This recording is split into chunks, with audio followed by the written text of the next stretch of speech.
تو کہیں گے دارالعلوم دیوبند سے پڑھ کر آئے ہیں۔ دوستو، فیجی ایک جزیرہ ہے جو دنیا کا سب سے پہلا ملک ہے۔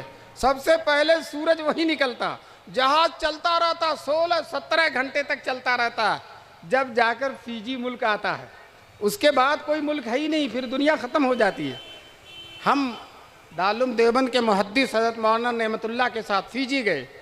جب اترے تو عربی مدرسے وہاں ہیں، بخاری ختم ہو رہی ہے اور حدیث پڑھائی جا رہی، قرآن پڑھایا جا رہا۔ ہم نے ان مولویوں سے پوچھا آپ کہاں سے پڑھ کر آئے ہو؟ کہنے لگے دارالعلوم دیوبند سے پڑھ کر آئے ہیں۔ دارالعلوم دیوبند سے۔ دوستو کیا شان ہے! کسی شاعر نے کہا ہے، اڑائے کچھ ورق نرگس نے، کچھ لالے نے، کچھ گل نے، چمن میں ہر طرف بکھری ہوئی ہے داستاں میری۔ ابھی امام حرم آئے تھے دیوبند میں، جو حرم کے سب سے بڑے امام ہیں۔ انہوں نے اپنی تقریر میں کہا، میں دنیا کے چپے چپے میں گیا، ہر ملک میں گیا، اور جہاں بھی میں گیا دارالعلوم دیوبند کا فیض سورج اور چاند کی طرح چمکتا ہوا نظر آ رہا۔ دوستو دارالعلوم دیوبند کے بانی مولانا قاسم نانوتوی رحمۃ اللہ علیہ، انہوں نے اپنے بچپن میں خواب دیکھا تھا، میں خانہ کعبہ کی چھت پر ہوں اور میرے جسم سے دودھ کی نہریں نکل نکل کر بہ رہی ہر طرف۔ کسی عارف کامل نے اس خواب کی تعبیر بتلائی تھی، یہ بچہ بڑا ہو کر انشاءاللہ حضور کے دین کی ایسی خدمت کرے گا جس کا فیض پوری دنیا میں جاری ہوگا۔ تو دوستو انگریزوں نے ایڑی اور چوٹی کا زور لگا دیا تھا کہ دارالعلوم دیوبند کو بند کر دیا جائے، بہت زور لگایا، بہت زور لگایا۔ دوستو میں آپ سے بتانا چاہتا ہوں، پوچھنا چاہتا ہوں، دارالعلوم دیوبند بند ہوا یا انگریز ہی بند ہو گئے؟ دارالعلوم دیوبند بند ہوا یا انگریز ہی بند ہو گئے؟ نام و نشان مٹ گیا ان کا۔ دوستو دارالعلوم دیوبند میں شیخ الحدیث تھے، شیخ الاسلام حضرت مولانا حسین احمد مدنی رحمۃ اللہ علیہ۔ انگریزوں سے ٹکر لیتے تھے اور انگریزوں سے کہتے تھے ہمارا ملک چھوڑ کر بھاگو، فوراً نکل جاؤ۔ انگریز سے لڑتے تھے۔ انگریز مولانا سے گھبراتا بہت تھا، ڈرتا بہت تھا۔ انگریز نے یہ چاہا کہ مولانا مدنی کو دارالعلوم دیوبند سے نکلوا دیا جائے۔ کیوں؟ شخصیت بھی بہت بڑی ہے اور ادارہ بھی بہت بڑا ہے، دونوں مل کر بہت بڑے ہو جاتے ہیں، ان کی مخالفت ہمارے لیے ناقابل برداشت ہے۔ کم سے کم یہ مدرسے سے نکل جائیں گے تو ان کے پشت پر دارالعلوم دیوبند نہیں رہے گا۔ لیکن دارالعلوم دیوبند انگریزوں سے ایک پیسہ نہیں لیتا تھا، انگریز کا کوئی حکم نہیں چل سکتا تھا۔ انگریزوں نے حیدرآباد کے نواب کو آمادہ کیا کہ حیدرآباد کے نواب، آپ دارالعلوم دیوبند میں چندہ دیتے ہو، آپ کا اثر و رسوخ ہے، آپ اپنے اثر اور رسوخ کو، اپنی طاقت کو، اور جو دارالعلوم دیوبند کے لوگوں سے آپ کا تعلق ہے، اس تعلق کی بنیاد پر آپ دیوبند کے محتمم کو مجبور کیجئے جو مولانا مدنی کو مدرسے سے نکال دے۔ یہ حیدرآباد کے نواب کو انگریزوں نے آمادہ کیا۔ چنانچہ حیدرآباد کے نواب نے خط لکھا دارالعلوم میں، اس وقت محتمم تھے حکیم الاسلام قاری طیب صاحب رحمۃ اللہ علیہ۔ خط یہ لکھا کہ محتمم صاحب کو معلوم ہو کہ مولانا حسین احمد مدنی کو مدرسے سے نکال دیا جائے، اگر ان کو نہیں نکالا جائے گا تو ہم اپنا چندہ بند کر دیں گے، جو چندہ دیتے ہیں بند کر دیں گے۔ قاری طیب صاحب حکیم الاسلام تھے، اتنا عمدہ خط جواب دیا۔ جواب یہ لکھا کہ نواب حیدرآباد کو معلوم ہو کہ مولانا مدنی کا مدرسے میں رہنا انگریزوں کے لیے بہت مفید ہے۔ کیوں؟ ہم ان کو ہفتے میں 6 دن چھٹی نہیں دیتے، صرف ایک دن جمعے کو چھٹی دیتے ہیں، اور وہ جمعے کو ملک میں کہیں بھی نکل کر انگریزوں کے خلاف للکارتے ہیں اور آواز بلند کرتے ہیں۔ اگر ہم نے ان کو مدرسے سے نکال دیا تو ان کا پورا ہفتہ خالی ہو جائے گا، اور پورا ہفتہ خالی ہوگا تو ایک دن کے بجائے 7 دن ہفتے میں انگریزوں کی مخالفت کریں گے۔ اگر انگریز کو 7 سال میں جانا ہے، ایک ہی سال میں جانا پڑ جائے گا۔ اس لیے انگریزوں کا فائدہ اسی میں ہے کہ شیر کو پنجرے میں بند رکھا جائے اور مولانا کو مدرسے سے نہ نکالا جائے۔ یہ جواب قاری طیب صاحب نے، جو بہترین جواب ہے، آب زر سے لکھ کر بھیج دیا۔ کچھ دنوں کے بعد صاحب معاملہ حضرت مولانا حسین احمد مدنی کو معلوم ہوا کہ میرے بارے میں حیدرآباد سے کوئی خط آیا ہے اور محتمم صاحب نے اس کا کوئی جواب لکھا ہے۔ دفتر اہتمام میں تشریف لائے اور محتمم صاحب سے کہا، حضرت میرے بارے میں حیدرآباد سے کیا خط آیا؟ اور آپ نے کیا جواب دیا؟ محتمم صاحب نے حیدرآباد کا خط اور اپنا جواب شیخ الاسلام کے سامنے رکھ دیا۔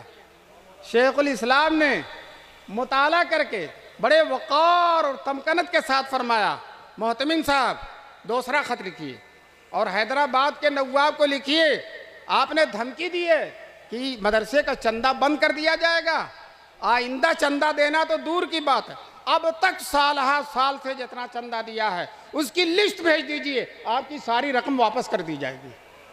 آپ سمجھتے ہیں مدرسہ آپ کے چندے سے چلتا ہے؟ مدرسہ اللہ کی امانت ہے اور اللہ اس کو چلانے والے ہیں۔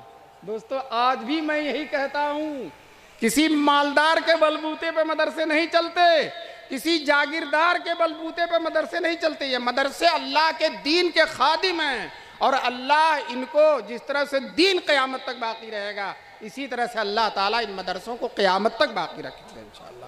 ہم مسلمانوں کی سعادت یہ ہے کہ ان مدرسوں کو سینے سے لگائیں، ان مدرسوں کو اپنے محبوب کی امانت سمجھیں، اپنے اللہ کے دین کی خدمت کا ذریعہ سمجھیں، مدرسوں کے طلبہ سے محبت کریں، اساتذہ سے محبت کریں، علماء سے محبت کریں، اور جتنی توفیق ہو ان مدرسوں کی خدمت کریں۔ انشاءاللہ ثم انشاءاللہ اگر آپ نے مدرسوں کی خدمت کیا، طلبہ کی جو مہمان رسول ہیں ان کی خدمت کیا، علماء کی خدمت کیا، ان سے تعلق رکھا اور اپنے بیٹوں کو بھی حافظ اور عالم بنایا، تو انشاءاللہ اللہ تعالیٰ کی رحمتیں جھوم جھوم کر آپ کے اوپر برسیں گی، اور دنیا کی کوئی طاقت آپ کا کچھ نقصان نہیں کر سکتی۔ دوستو یہ ماشاءاللہ بڑا شاندار جلسہ ہے۔ قاری شہزاد صاحب جو اس مدرسے کے ذمہ دار ہیں اور صدر صاحب یہ بیٹھے ہیں، اور بھی بہت سارے لوگ، محتمم صاحب، ان حضرات کا میں شکر گزار ہوں کہ ان حضرات نے مجھے یہاں بلا کر آپ حضرات کی خدمت میں چند باتیں کرنے کی توفیق نصیب فرمائی۔ میں بیمار ہوں، کئی دن سے بخار ہے، پلیٹلیٹس کم ہو گئی ہے، لیکن اس کے باوجود چیخ چیخ کے تقریر کر رہا ہوں۔ یہ روحانیت کی بات ہے، آپ حضرات کی توجہ کی بات ہے۔ اللہ تبارک تعالیٰ آپ کے اس مدرسے کو، کیا نام ہے مدرسے کا؟ جامعہ ارشادیہ کو اللہ تبارک تعالیٰ قیامت تک باقی رکھے۔ ہاتھ اٹھا کر کہو ہم اس مدرسے کی خدمت کریں گے انشاءاللہ، اس مدرسے کو اپنا مدرسہ سمجھیں گے اور دارالعلوم دیوبند کی شاخ سمجھیں گے۔ آج جانتے ہیں دارالعلوم دیوبند کی برکت سے لوگ پوچھتے ہیں باہر ملکوں میں یو پی کہاں ہے، تو بتایا جاتا ہے جہاں دارالعلوم دیوبند ہے۔ یو پی کا تعارف کس سے ہو رہا ہے؟ دارالعلوم دیوبند سے ہو رہا۔ دوستو آج بھی دیوبند میں نہ مین لائن ہے، نہ مین روڈ پر ہے، نہ جی ٹی روڈ پر ہے دوستو، لیکن دنیا بھر کے لوگ کھچ کر کے دیوبند میں چلے آ رہے ہیں۔ اگر یہ عربی مدرسہ نہ ہوتا تو شاید دیوبند کو سہارنپور ضلع ہی کے لوگ جانتے، لیکن آج دنیا میں چپے چپے میں دارالعلوم دیوبند کی شہرت ہے۔ دوستو میں آپ سے یہی کہنا چاہتا ہوں کہ کرتپور کی جان، کرتپور کی روح اور کرتپور کی بہار یہ عربی مدرسے ہیں۔ یہ حفاظ جو صبح اٹھ کر قرآن کی تلاوت کرتے ہیں، یہ علماء جو دین کی باتیں بتاتے ہیں، دوستو اسی کی وجہ سے ہماری بستی میں رونق ہے۔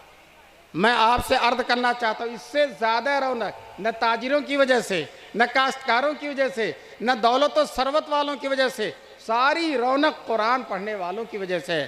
حدیث میں آتا ہے جب حافظ، علم حاصل کرنے والا طالب علم کسی جگہ سے گزرتا ہے، فرشتے اس کے پیروں کے نیچے اپنا پر بچھا دیتے ہیں۔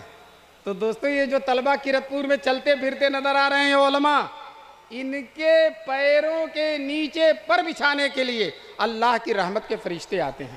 تو دوستو جب ان سے ملنے، ان کی خدمت، ان کے پیروں کے نیچے اپنا پر بچھانے کے لیے آتے ہیں، صحیح حدیث ہے، تو کرتپور میں بھی بہار آ جائے گی، فرشتے آئیں گے۔ دوستو اگر یہ علماء مولوی نہ ہوں تو یہ شیطان ہی آئے گا، فرشتے نہیں آئیں گے۔